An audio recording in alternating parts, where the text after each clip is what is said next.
जालना महापालिकेवर गंभीर आरोपांचा भडीमार। जिल्हाधिकारी आदेश धुडकावला। 697 दिवस उलटूनही कारवाई शून्य। जालना शहर महानगरपालिकेच्या कारभारावर गंभीर प्रश्नचिन्ह निर्माण झाले आहेत। जिल्हाधिकारी कार्यालयाने दिलेल्या स्पष्ट आदेशानंतरही तब्बल 697 दिवस उलटून गेले तरी कोणतीही ठोस कारवाई न झाल्याने प्रशासनाची निष्क्रियता उघड झाली आहे। यामुळे शहरातील अनागोंदी कारभार, भ्रष्टाचार आणि अतिक्रमण प्रचंड वाढल्याचा गंभीर आरोप सामाजिक कार्यकर्त्यांनी केला आहे। प्राप्त तक्रार अर्जानुसार दिनांक 3 नोव्हेंबर 2025 रोजी जिल्हाधिकारी कार्यालयाकडून महानगरपालिकेला विविध मुद्द्यांवर तात्काळ कारवाई करण्याचे निर्देश देण्यात आले होते। मात्र त्या आदेशाकडे जाणीवपूर्वक दुर्लक्ष करण्यात आल्याचे समोर आले आहे। भ्रष्टाचाराला खतपाणी। महानगरपालिकेतील अधिकारी व कर्मचारी अनेक वर्षे एकाच ठिकाणी कार्यरत असून त्यातून संगनमताने भ्रष्टाचार वाढल्याचा आरोप करण्यात आला आहे। विशेष म्हणजे सफाई कामगारांकडून अधिकचे पैसे घेऊन त्यांना अतिरिक्त कामे दिली जात असल्याचेही नमूद करण्यात आले आहे। अतिक्रमणाचा स्फोट, शहर धोक्यात। शहरात मोठ्या प्रमाणात अतिक्रमण वाढले असून त्या ठिकाणी मोठमोठ्या इमारती उभ्या राहत आहेत। यामुळे नागरिकांच्या सुरक्षिततेचा प्रश्न निर्माण झाला आहे। तरीही प्रशासनाने याकडे डोळेझाक केल्याचा आरोप आहे। तक्रारीतील धक्कादायक मुद्दे। तक्रार अर्जात एकूण 14 गंभीर मुद्दे उपस्थित करण्यात आले आहेत। त्यात कोरोना काळातील खर्चातील अनियमितता, सफाई कामगारांची अपुरी माहिती व गैरव्यवहार, भूमी एजन्सी व ट्रॅक्टर बिलांमध्ये गोंधळ, कार्यालयातील आर्थिक गैरप्रकार, रस्ते टेंडरमधील घोटाळे, अधिकाऱ्यांच्या निवासस्थानी लाखो रुपयांचा खर्च, मोठ्या प्रमाणावर अतिक्रमण, नवीन ट्रॅक्टर वापरात नसल्याचा आरोप, अधिकारी कर्मचाऱ्यांची वर्षानुवर्षे न झालेली बदली, 24 तास सुरक्षा कर्मचाऱ्यांची संशयास्पद नेमणूक, नागरिक संतप्त, कारवाईची मागणी। या सर्व प्रकारामुळे नागरिकांमध्ये तीव्र संताप व्यक्त होत आहे। शहरात घाण, अतिक्रमण आणि भ्रष्टाचार वाढत असताना अधिकारी मात्र निष्क्रिय आहेत। नागरिकांच्या जीवाशी खेळ सुरू आहे, अशी संतप्त प्रतिक्रिया नागरिकांकडून व्यक्त होत आहे। आता प्रश्न प्रशासनाच्या जबाबदारीचा। जिल्हाधिकारी आदेशानंतरही कारवाई का झाली नाही? दोषी अधिकाऱ्यांवर कारवाई कधी होणार? आणि सर्वात महत्त्वाचे म्हणजे जालना महानगरपालिकेतील हा बेजबाबदार कारभार थांबवणार कोण?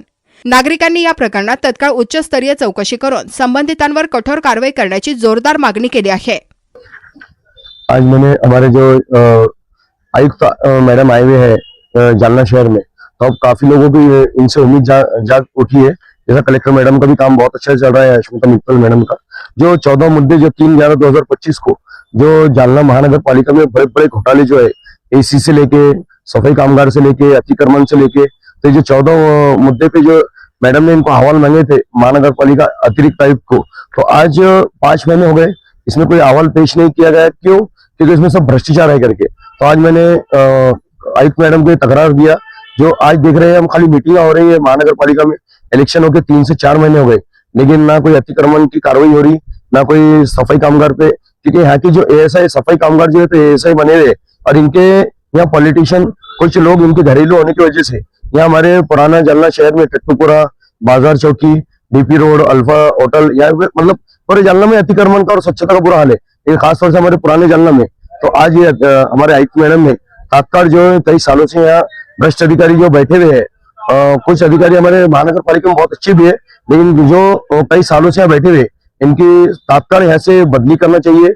और जो 2-2 चार्ज जो एक सेक्शन की जो दिए हुए, तो इनके चार्ज निकालना चाहिए। और जो एएसआई जो है, तो अर्हता प्राप्त और जो पढ़े लिखे एएसआई है, उनकी नियुक्ति करना चाहिए। और जो अभी आज हमारे जनता को भी मैं खासतौर से बोल रहा हूँ, हम नगर सेवक जो चुन के देते हैं, तो वो हम उनका काम जो है, तो सफाई पे ध्यान देना, धुएं की फवारनी मारना। आज देख रहे हैं हम कि कहीं भी कोई काम नहीं हो रहा है, नालियां देखी तो पूरी गटर के गटर भरे हुए। तो ये सब एएसआई की लापरवाही है। और कोई अभी जितनी भी मीटिंग हो गई, आज तक एक भी कोई कार्रवाई नहीं हो गई। आगे बारिश आने वाली है, तो आगे इसका परिणाम बहुत बुरा हो सकता है। तो आयुक्त मैडम ने तात्काल यहाँ के अधिकारियों की, एएसआई की, उनकी चौकसी करके उनको निलंबित करके, अगर अर्हता प्राप्त नहीं है उनके मूल पद पे उनको वापस भेजो।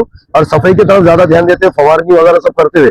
और जनता ने भी डायरेक्ट आयुक्त से मिलना चाहिए। हम लोग देख रहे हैं कि नगर सेवक को बोल के कोई मतलब नहीं है। आज 4 इलेक्शन हो गए, अगर कोई नगर सेवक देखने के लिए तैयार नहीं है। तो हमारी आयुक्त मैडम को मैंने तकरार दिया, और आयुक्त मैडम ने इस पर जल्द से जल्द कार्रवाई करना चाहिए। 7 दिन मुबारक सामाजिक कार्यक्रम।